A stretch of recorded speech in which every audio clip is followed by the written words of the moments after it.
Welcome back to Thirst Impressions. I am Will, and today we're going to be talking about coffee and climate change. I'm Belinda. I'm Spencer. And I'm Kevin. We're happy to be here with you. Oh man, it is hot today, that's for sure. Yeah, seriously. It's been good to have a little summer break, but I'm done with the heat. It's been like 100 degrees, like nearly every single day this past week, it feels like. I think St. George just had their highest temperature ever. 114 or something? 117. Didn't Salt Lake days ago. the other, like 2 weeks ago, and it was like 105 or something? Yeah, lots of places in the West have been having all-time highs for sure. Oh. Well, I've been trying to work out more and eat healthier, so I've been out running in that heat, and oh my God, it's like running in a sauna. It feels like. Luckily we don't live in Florida. Otherwise, it would be like literally running in a sauna. You would die. Yeah, I would probably die. But instead, I'm starting to get a nice little tan going on, which has been nice. You live in the suburbs, dude. Just wait till it's dark. Yeah. I'm just saying. Yeah. Oh, but because of that, I am trying to drink a little bit less alcohol. I'm not quitting, don't get me wrong. Just while I'm working out, I need to stay a little hydrated. So today I'm drinking some Earl Grey tea in my cool little Bernie mug here. So nice. I will be painfully sober. So I apologize. Just pushing pause. Yeah, it's good to pause and reset occasionally, for sure. Since we're doing caffeinated beverages or whatever we're calling today's show, I'm doing coffee, hot coffee, which is a strange choice now that I think about it in reverse, because I'm very warm right now. But so I have coffee with a little creamer, and I am not being healthy, so some Drambuie mixed in with it, which is like a honey scotch. Little whiskey, not much. I'm keeping it healthy in that way. Yeah, just a little splash. Health in the navel. Marrow in the bones. Yeah. What are you drinking, Belinda? I am doing a knockoff of a Starbucks medicine ball, and I did mango passion fruit tea, and then like the Tezo like Zen, that's like lemongrass and spearmint tea, mixed with some lemon juice and honey, and it is heavenly. It is so good. Oof, that does sound good. Yeah, mine's definitely not as fancy as that. Mine is like literally just like the generic Earl Grey tea bag, which is delicious too. Yeah. What about you, Spencer? Are you drinking anything? I've got ginger and turmeric tea. Ooh, pretty nice. Simple. Yeah, with some lemon juice and some honey. Is it a tea bag that has both of those things, or did you do two different tea bags? I have a loose leaf tea that I drink from time to time. So felt like the ginger and turmeric today. Yeah, my mom is that turmeric cures everything, so you are definitely going to be healthy in my mom's mind. So. Yeah, I actually haven't been super into tea. Just like sometimes I'll like grab it at like, the place where they have like little tea dispensers. I'll describe that, like at fast food restaurants and stuff. But lately I've been getting into tea and I love it. It is so amazing. I don't know why everybody doesn't drink tea all the time. I was drinking a lot of coffee for a while, and then I would get the jitters, so I decided to back off. Like, I was drinking a lot of coffee.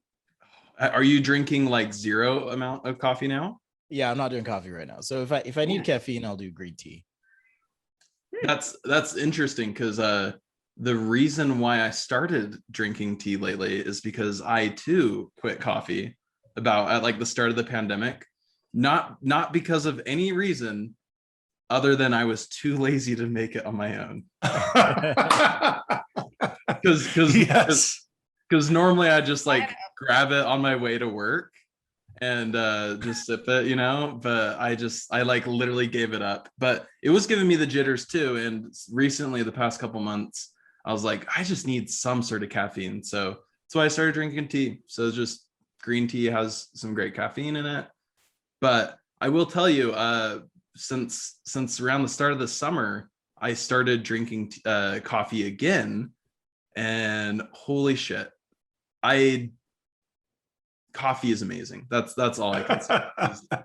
Like doing a little break from it and then coming back, you can really see like the difference of like your ability to like focus on tasks and stuff like that.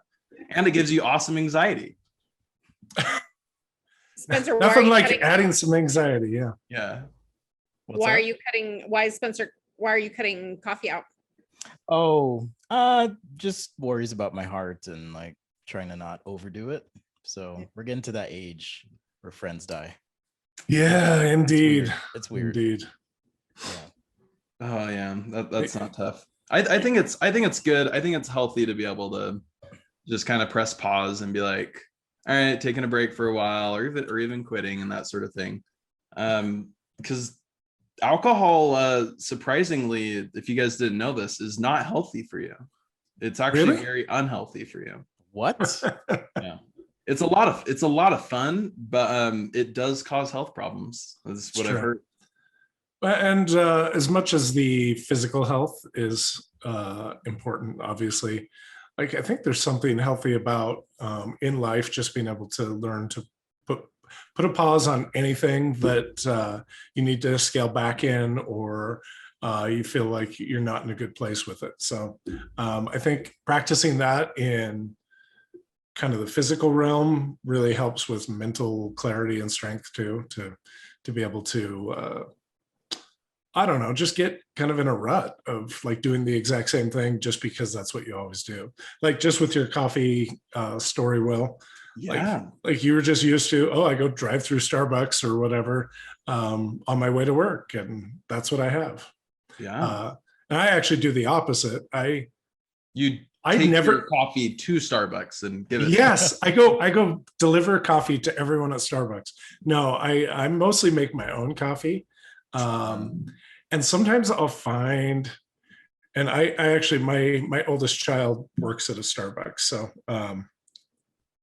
she was realizing how much coffee I was drinking, and kind of was like, Dad, that's not healthy for anyone, especially someone your age. I was like, but so I've scaled back. I still have it 5 days out of 7 probably in a week, but instead of doing 8 to 12 cups a day, I'm more like 4 to 6. So that's good. It's probably still not good, but it's better.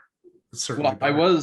I was reading about how your coffee affects your liver, and 2 cups of coffee a day is very good for your liver. It helps your liver like process toxins and like waste products and stuff a lot more efficiently. So take so that 12 so 12 cups, I'm like 6 times actually, the clarity of my liver. Yeah. It doesn't work that way. No, okay. Part of the study like measured, because they're like, well, if 2 cups help, then does 4 cups double help, and they found that like, no, it's like a curve. Like it's sweet spot. Like 2 cups is like the sweet spot, then anything after that is just more coffee. It doesn't help or make worse. It just exists. It doesn't exist for long, because that is something I've noticed in going back to the office recently.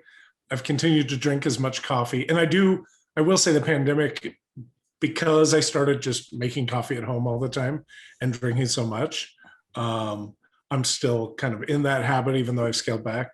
But now I'm noticing, like, every time I stand up at work, got to go to the bathroom before this meeting. I got to go to the bathroom again before this meeting. So, yeah. I hate how coffee does that. But no, I'm. You say go to the bathroom. Do you mean the coffee shits, or you mean like? No. No, just peeing. No, I know it is. There's a lot of French press. Tell you what, clean you right out. You get that sludge from the French press. Oh my God.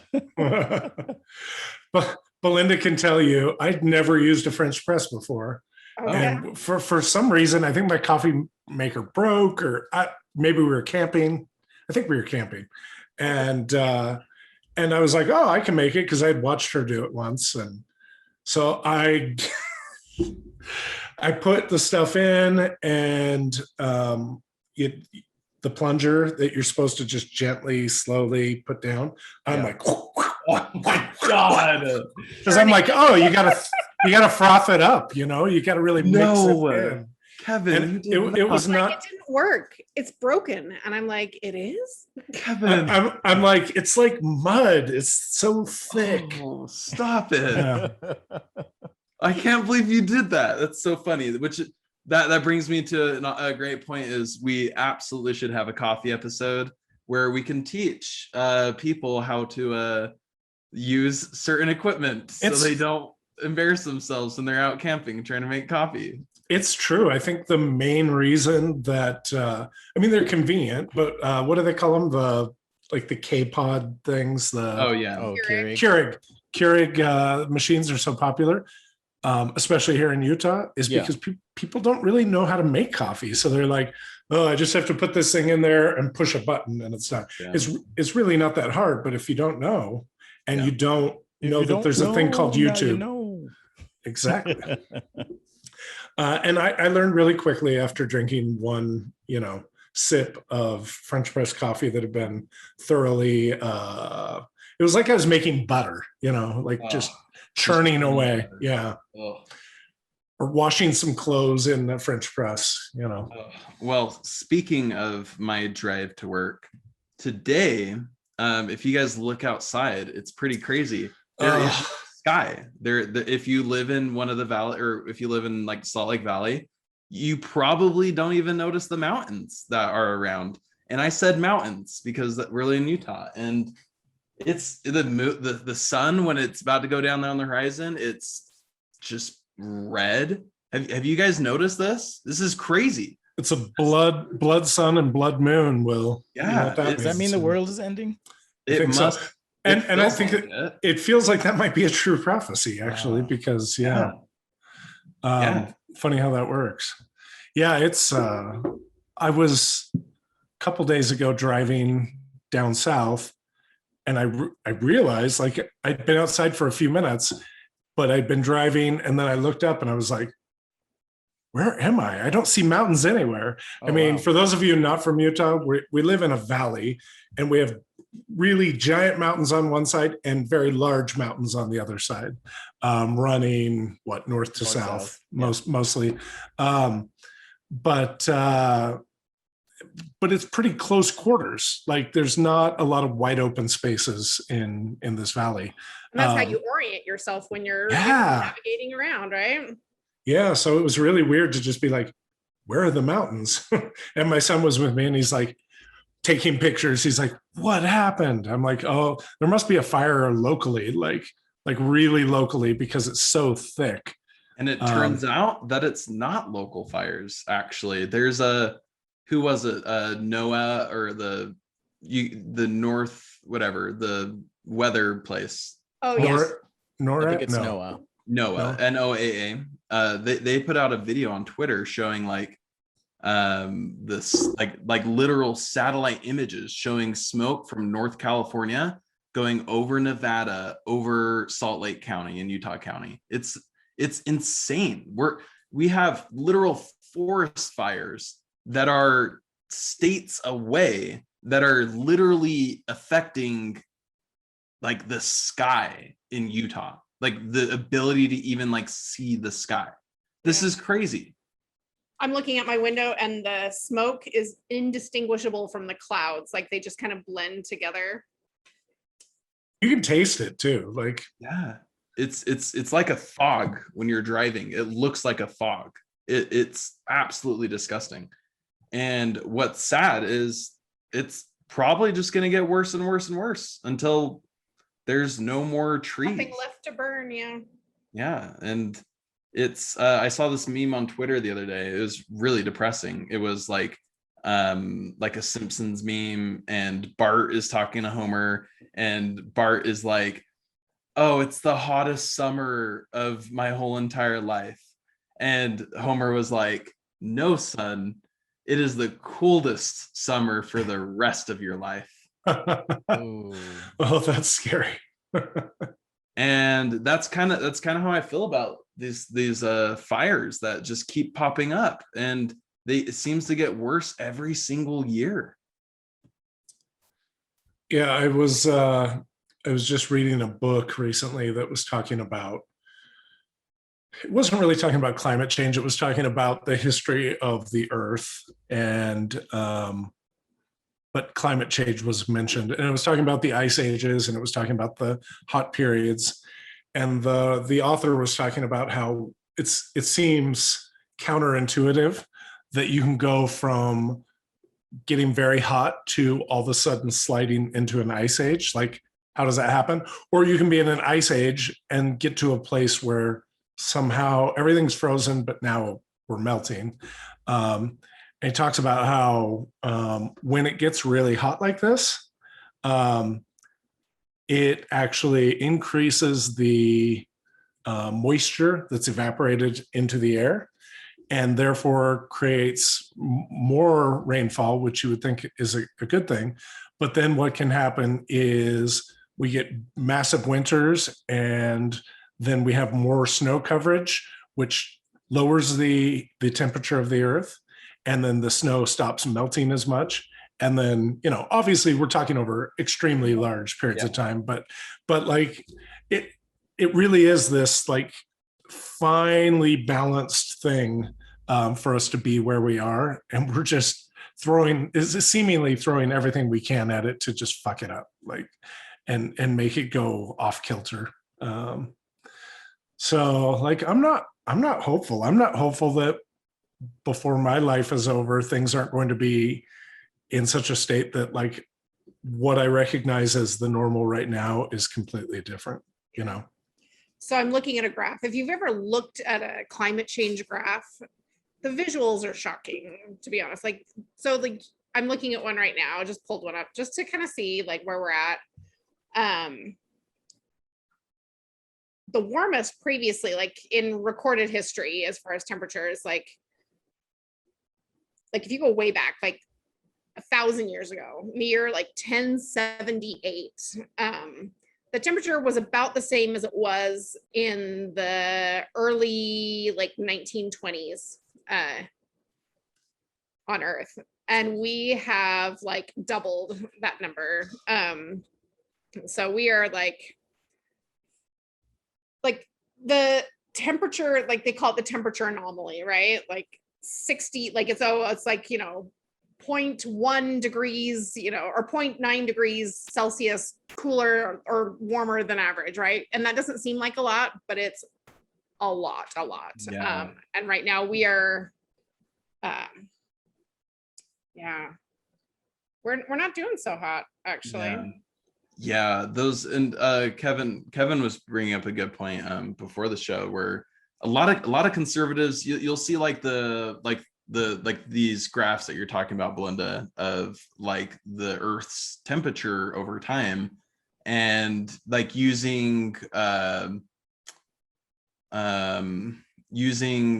like ice that they've drilled out of glaciers. They're able to figure this out, right?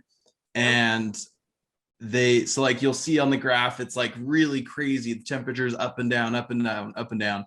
And then relatively recently, it's been a very calm line. And if I'm not mistaken, we're in what's called the Holocene period? Yeah. And so a lot of conservatives will point to this and be like, see, the Earth goes through these cycles all the time. Like, look at all these temperatures. We don't need to be worried about 2 or 3 degrees Celsius. Who cares about that? And yet they never kind of finish their thought and think about like, oh, I wonder when civilization actually started. Weird that it's in the Holocene period. I wonder why like human civilization didn't exist, or at least in its advanced form as it is now, for the thousands of years during ice age periods and other periods. Well, it's probably because every time the Earth changes like that, millions of humans die, and we're not able to organize and create all the cool things that we can now. So that was just you had brought that up, Kevin, and just made me think of that, of like, yeah, like you don't think these like what was it, Belinda? Like 0.19 degrees Celsius or whatever. Yeah. It's that's a lot. That causes what you're talking about, Kevin, where the glaciers start melting faster, or the water starts being absorbed in the air more, which it's crazy. And my cat is even worried about it, as you guys can tell. Elliot's stressed. Yeah. He is stressed. Yeah. The problem is like the temperature of the ocean is changing too. So you have the ocean heating up globally, and animals in the ocean that cannot exist, at certain temperatures are just going to die off. And that's what's happening. I asked my son to look up where the hottest place in the earth was the other day.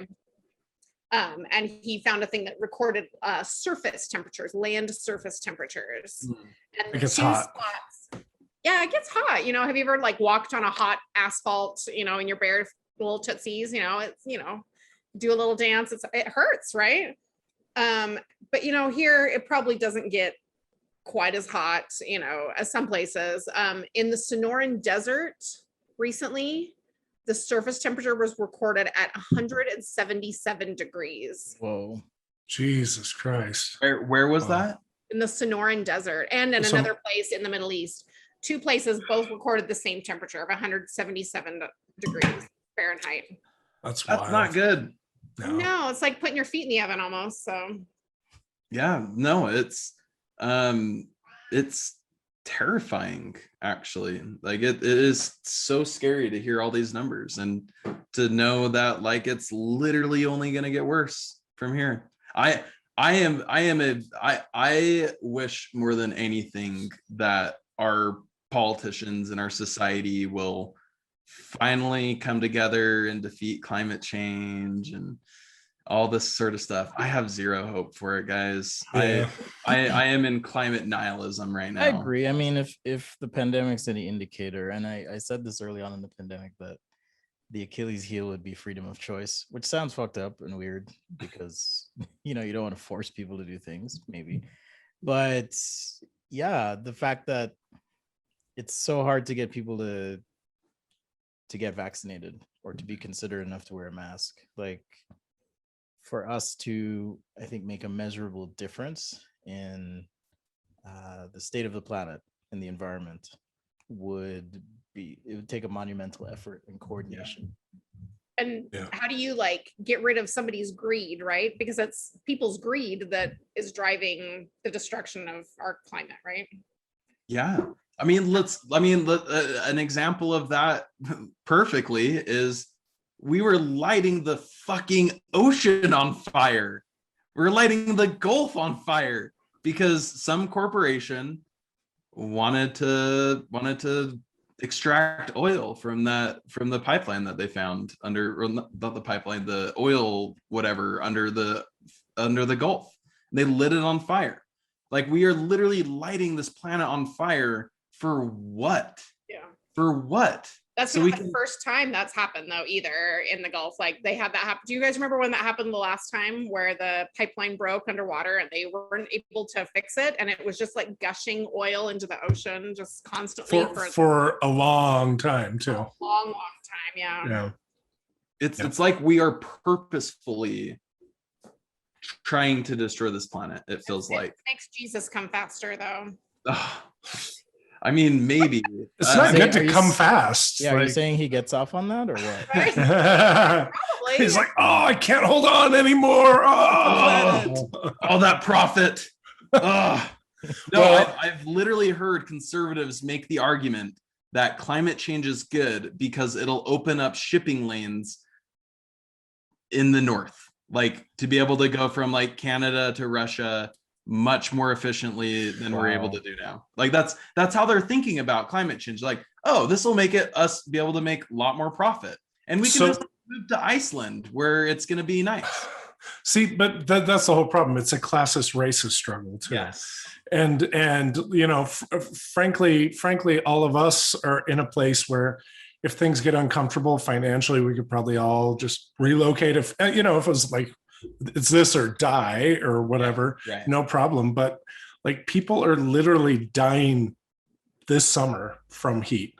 people who don't have or can't afford air conditioning, people who are living on the street. And I'm not talking like a couple people who would have died because they were on the street anyway. I'm talking in Canada, we had the highest recorded ever Canadian temperature of 121. 121, yeah. Yeah. And it was in a town I'd never heard of, a tiny town, but that town probably had never been on the national or even global news level. And they were twice in that day. Here's why. First, they were the highest ever recorded temperature in Canada. And second of all, literally the town burnt to the ground in a few hours. The whole town, it's gone. It doesn't even exist anymore because the whole town burnt to the ground due to the wildfires from the extreme heat. So it's like what was the town in California a couple of years ago? Was it Paradise. Fireside? Paradise. Yep. And it was like just gone, just so everything. I think I'm not saying this is what y'all are saying, but oftentimes I think climate change is cast as a left issue, at least awareness and discussion around it driven by the left, and that the right tends to be dismissive of data or facts regarding climate change. I've actually done a little bit of reading in the past about this, specifically related to the forest fires, because people were like, what the fuck happened? And famously Trump was like, hey, we need to rake the forest floors. Okay, sounds ridiculous, but he actually, I think, has a point. Not so much about raking specifically, but about forest management and how, because we've essentially tried to control nature and prevent fires from burning, that it has caused a lot of undergrowth, which essentially is like a tinderbox for these forest fires to start. I mean, we went camping, Kevin, and we were talking about fires and safety and with all of that, but definitely don't lie in the fire. But it's not safe. It's really easy for that stuff to catch on fire, is all I'm saying. So it's actually a twofold problem that humans have created the problem due to our greed and excess in essentially extracting from the planet resources to further gain. And in addition to that, we've also, tried to mitigate and stop these fires from happening that would naturally occur and clear out that undergrowth. In fact, there are evergreen trees that they actually seed and reproduce when there is a fire. The heat causes them to disperse their seeds. So I think it's actually a very complex problem. It's easy to say, oh yeah, they don't care, or they care too much, but in the case of fires specifically, it's a lot more nuanced than that. I know that the group Sunrise, I don't know why I couldn't think of their name. Sunrise, they're the group that's pushing the Green New Deal, and part of the Green New Deal is the formation of the Climate Corps, which if I'm not mistaken, I'm pretty sure Biden is trying to do something similar, where essentially it's kind of like a revamp of like what they did with like the National Forest Services and the National Park Services, where they want to like actually get into how do we manage forests in a sustainable way. And the Climate Corps is supposed to be the ones that like go in and like learn the geography and learn all the plant type of stuff in order to know or to make the best decisions for different regions. Because there are some regions like I think me and you read the same article, because I think me and you had this conversation before, Spencer. Because like in California, they need to manage their forests differently than like the way in Utah we manage it, right? And we need either the federal government or every single state to actually start doing this and start managing our natural resources in a way that is more sustainable. And that also includes oil and gas. Like, we need to manage those resources in a much more sustainable way. So there's resource management, then to Belinda's point, greed being a driver, Mhm. creating problems. So I'll say this, and then Kevin, you can jump in.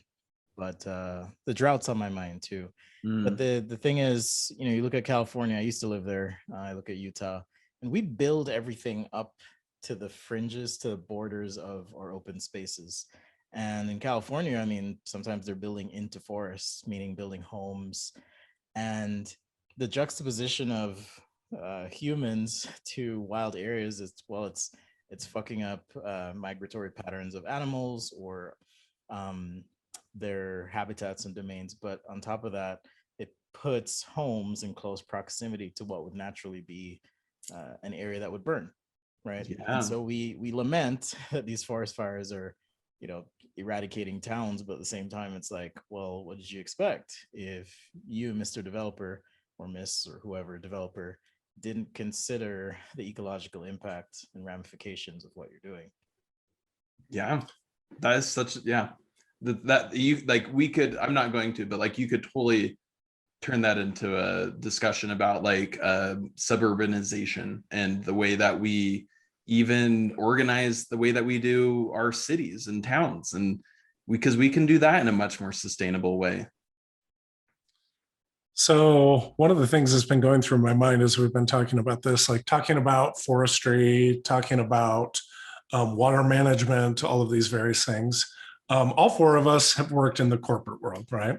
We know what corporate America is like. We know that even when you work for a corporation that is honestly trying to do good and trying to give back and trying to help, in the end, the shareholders and the board of directors, their bottom line thing is to make money. And there's I'm sure there are probably examples, hopefully there are examples where that's not the driving factor, but in a vast majority of certainly America, but even throughout the world, that's the driving force, is make more money, right? So even when we have sometimes agencies, even government agencies, maybe even in particular government agencies, like the U.S. Forest Service, like whatever, things tied to oil and gasoline and all these things, even the transportation department. In the end, those corporations still drive what is being studied by the scientists, what is being invented by the scientists and the engineers and the thinkers, the minds. And it's all being driven by, again, a financial bottom line and a power bottom line. So, I mean, you can only, well, I was going to say you can only make so much money, but we're really proving that that's not true, right? I saw that Jeff Bezos is set to become the world's first trillionaire. Is it trillionaire? God. Trillionaire soon. Really? Yeah, I read that. I don't know, but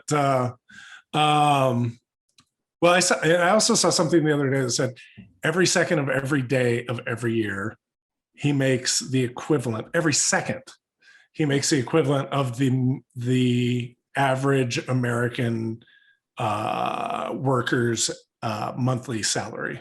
So it adds up, and then you invest all of that money every second as it comes in, and anyway. So everything is what we currently have. We can't. Holy shit! I was just Googling. Sorry, it says by 2026 he should be a trillionaire. Yeah, that's not that very far away. It's not that far away. Holy shit! No. That's $1,000 billion. That hurts my head. Yeah, I am like holding back like unbridled rage. I fucking hate that dude. So I mean, he'll probably die in space here soon, so it's fine. We should figure out where his money's going to go, but hopefully it all goes to his ex-wife, who will give it away. But anyway, He seems like good people. Yeah. What I was saying is, like, we look to science and we look to government agencies to really help drive change that will at least stop the forward progress of things like climate change or other problems that we have. But the reality is, corporate America is driving most of those agencies that we're expecting to drive the change. Well, I mean, government in theory could, because they could be like, do Sure, this sure. or you're fucking dead. That's, I mean, that's, or you're going to jail. That's how they get us to pay taxes. Yeah. Do this Yeah. or you're going to jail. Like, they could do it, but the problem is, again, free will and the Constitution and all that. I'm not advocating for the unraveling of the Constitution here. I'm just saying. No, I think you're right, Kevin, and I think that the government is just largely bought and owned by the people running all the companies, all the board members. Like it's just corporate America. It's why has the government been giving the oil and gas industry tens of billions of dollars every single year? It makes in subsidies. Like, so you're right. Like let's make it, if profit is the driving force of this economy, and we know that there is a iceberg ahead, which is climate change, and we want to steer away from that iceberg, then let's stop giving the companies steering us towards the iceberg. Let's stop giving them all the money, and let's give the money to researchers who are not profit driven, who are just trying to find the science that will save us. And like Exxon Mobil was the one that was doing the first science on climate change back in like the 60s and 70s. And they found that they were causing the problems that we're seeing today. And instead of being like, oh, well, let's be like responsible corporate citizens and like make sure that like we don't like destroy the planet. They lied. They did something even worse. They hired people to lie. They hired scientists to make science reports seem like, well, it's not really climate change, it's more global warming, and it's not going to affect you that bad, and all this sort of stuff. It's the government, to Spencer's point, the government could step in, and they could rig the game in such a way where it is more profitable to use green energy than it is to use the shitty stuff that is destroying our planet. But they're not going to do that because they're bought and owned by the same people profiting off of exploiting our planet and destroying it. So I don't know. This is my nihilism. Yeah, well, I think it's sad that it became a political issue, right? And Al Gore, I know, bless his little heart, he was trying to help out, but him making that whole movie made it a political thing, a left and right thing. And so now it's become this thing like, the liberals want to, change everything. We've got all these people that are so complacent and they've never had to deal with climate change. They've never had to it's fine. There's no reason for them to change because there's been no historical reason for them to change or their parents to change. And we've had the Industrial Revolution come and explode the earth with coal and oil and gas and all these things. And it, to business people, it's been a huge boon, right? Like they've made tons and tons and tons of money off this. So there's no reason for them to stop. There's no reason for them to stop. So we've got, it's bad because like as humans, we are apex predators. We are. We're delicate creatures. Apex predators are usually the first to die off in any climate change event. So because our food source, when it disappears, we're not versatile. We can't switch up and like eat something different, right? You're right. And right now, Soylent Green. That's true. We could, but right now, like our food, like it's not grown near where we live, hardly ever. Right? Our food, it comes from South America, it comes from China, it comes from all these other places. And that's just shipped to us and it's available and cheap and everything.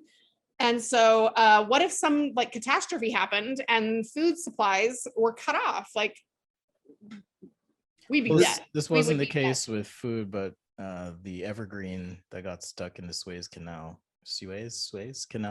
Yeah. And there are still ships that haven't made their journey or deliveries because it was things Really? were so backed up. Yeah, I was reading a few weeks back.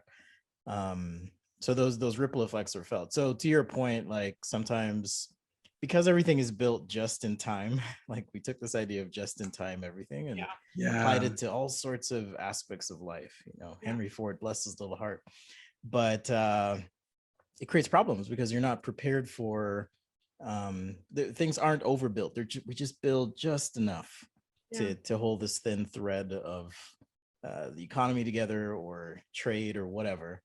And I mean, look at what happened in Texas, right? Oh yeah. As the temperature dropped because they weren't prepared, right? Everything was built just in time, just enough. Yeah.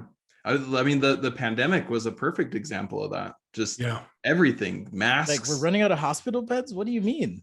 Running out of Shouldn't there be a hospital bed for every, That's person? impossible. I know. You think about it, you're like, what?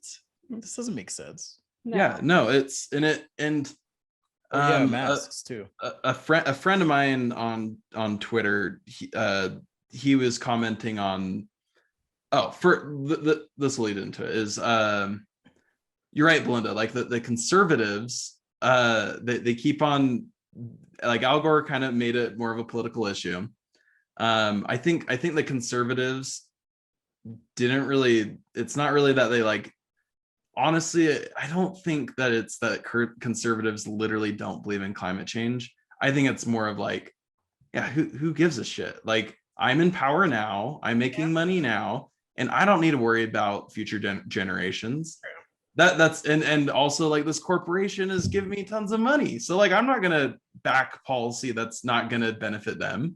And conservatives are generally of what religious you know, like they're Christians, right? So like the earth burning up is great to them, just means Jesus is on his way, literally.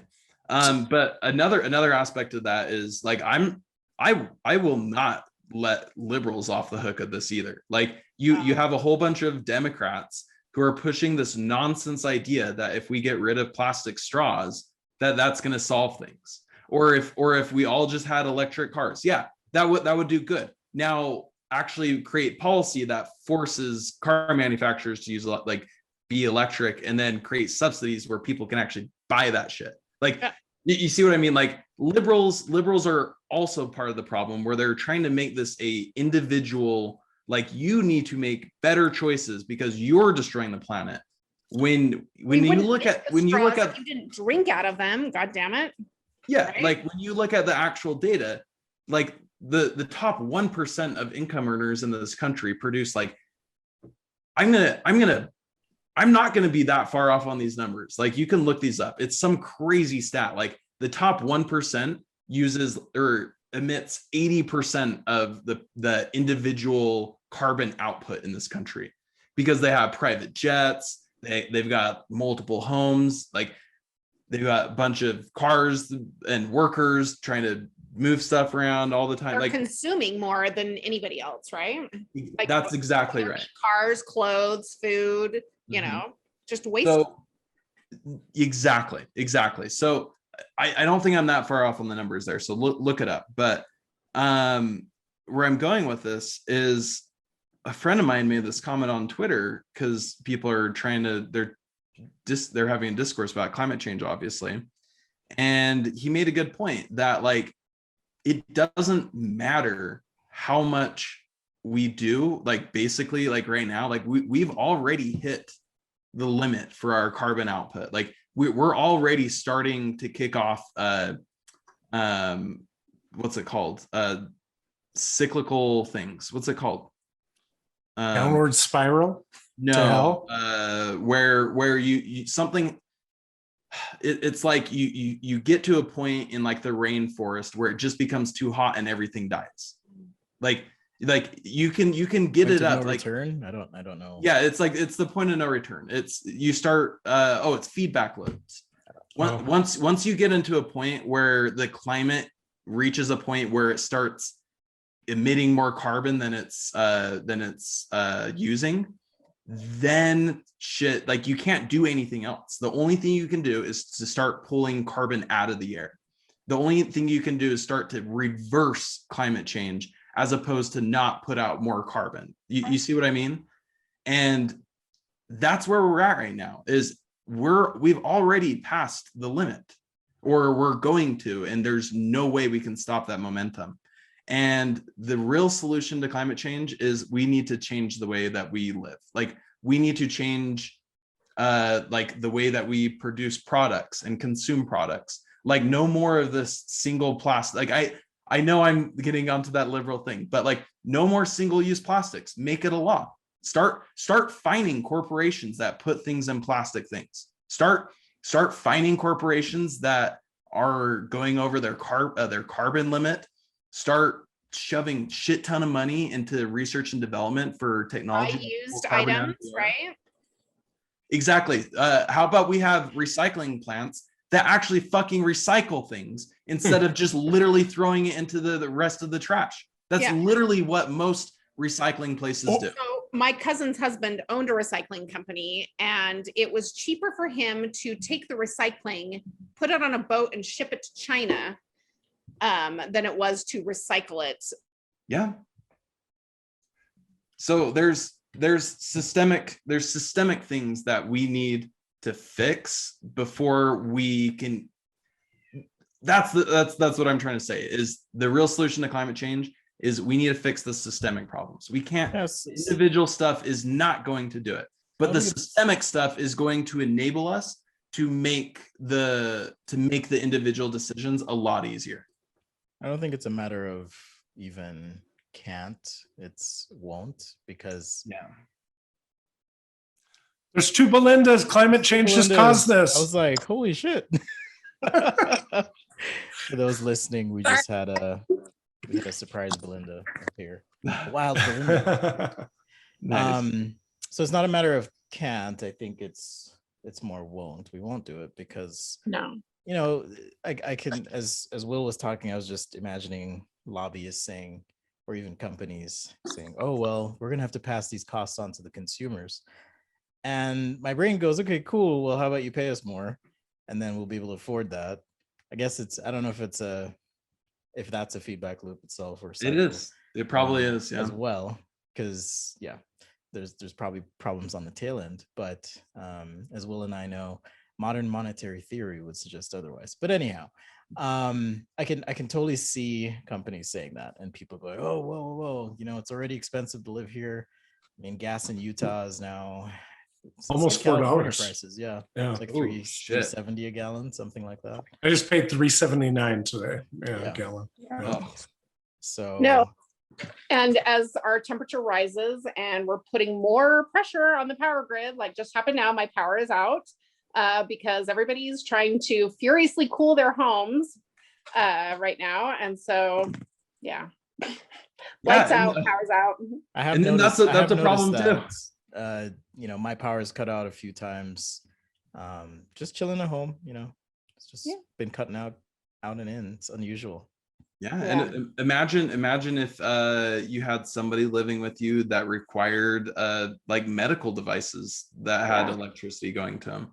I know when California, when that Paradise fire happened, what's the company? Is it PG&E? PG&E.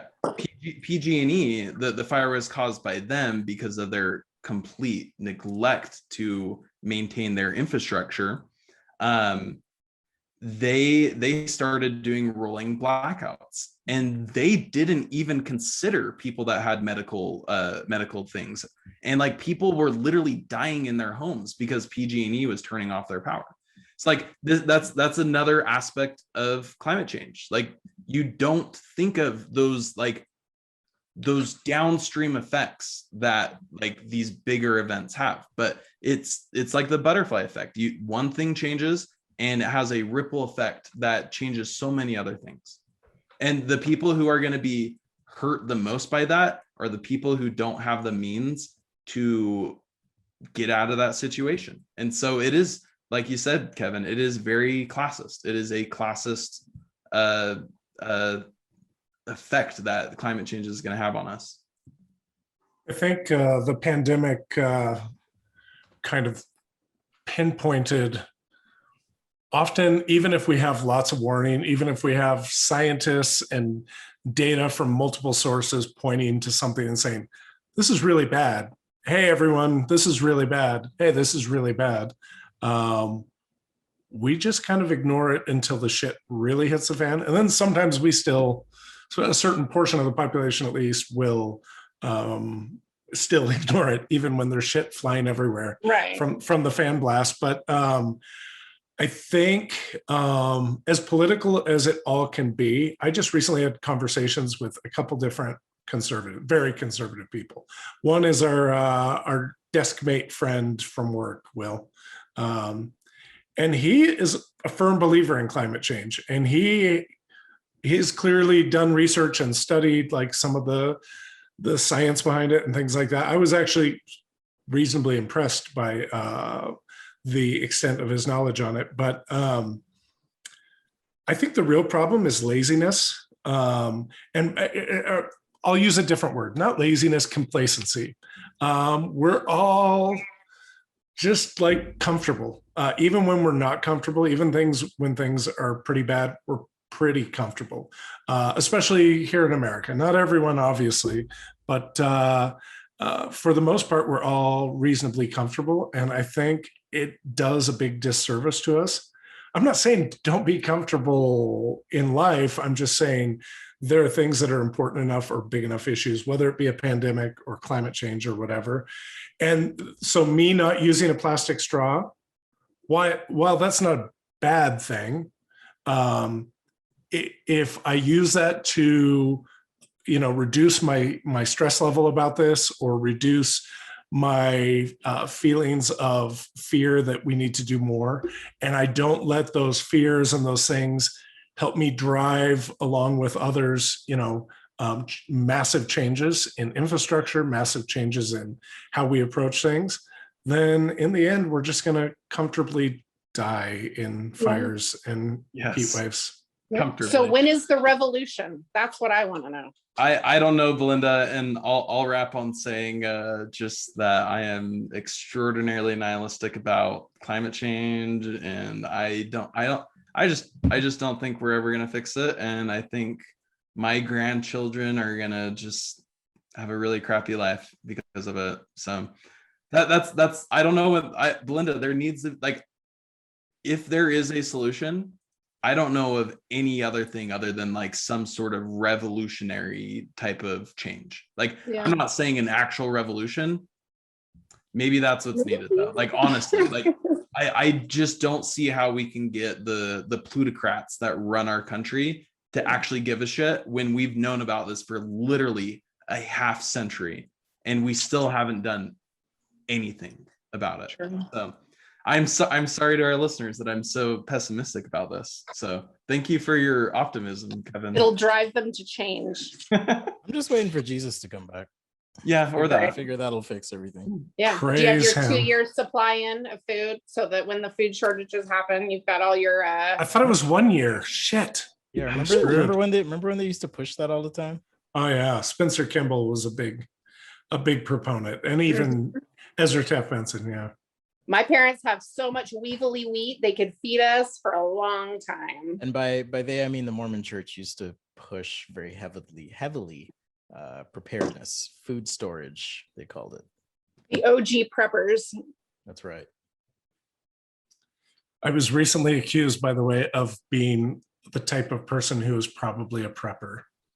Oh, really? Oh, no. In fact, I think I was part of that conversation. Yeah, but no, by my own father. So there you go. And I was part of a different conversation where somebody was insinuating that you might be a prepper. Oh, yeah. I think it's the beard. I think it's the beard. The beard. Yeah, I think it was just, well, my dad was letting me know he was a big prepper and he had a lot of shit. And I guess I guess by me not like freaking out when he said that, he assumed I must be a prepper too. So good times. Well, I think we will all need to be preppers as our world descends deeper and deeper into hell and the fire and brimstone. And with that amazing message, we're so happy to be back. And follow us on all the things. You can find us on Thirst Impressions on Facebook, right? Yep. And thirstimpressions.show for our show notes, and ThirstPod on Twitter. Amen. Amen. Amen. Well, we talked about Jesus coming fast. Oh, that's true. That is true. We don't have to do that.